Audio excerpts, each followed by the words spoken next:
যখনই বিপদে পড়ে যাবেন আপনি আল্লাহ তাআলার খাস একটি নাম ধরে সাহায্য চাইবেন, বিদ্যুতের গতিতে আপনি সাহায্য পেয়ে যাবেন, আপনার বিপদ মুহূর্তের মাঝে দূর হয়ে যাবে। ব্যবসা বাণিজ্য লস, সার কাছে শুধুমাত্র শত্রু আর শত্রু বিপদে আপনাকে গ্রাস করে রেখেছে, কোনো কাজেই যেন সফলতা নাই, যেটাতে হাত দেন সেটাতেই লস, কোনো কিছুতে আপনার সাফল্য নাই, সন্তান কথা শোনে না, স্ত্রী কথা শোনে না, পরিবার পরিজন নষ্ট হয়ে গিয়েছে, কিভাবে আপনি বাঁচবেন?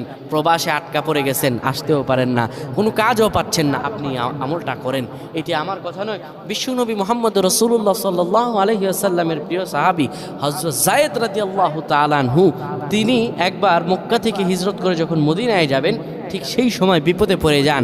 ওনাকে একটি লোক বিপদে আটকে ফেলে এবং ওনাকে হত্যা করার চেষ্টা করে। তখন তিনি আল্লাহ তাআলার এই খাস নামটি ধরে সাহায্য চেয়েছিলেন, আল্লাহ তাআলা তাকে বিপদ থেকে মুক্ত করেছেন। সুবহানাল্লাহ। সেই দোয়াটা কি? তিনি যখন বিপদে পড়ে যান তিনি বলেন, আগিসনি ইয়া রহমান।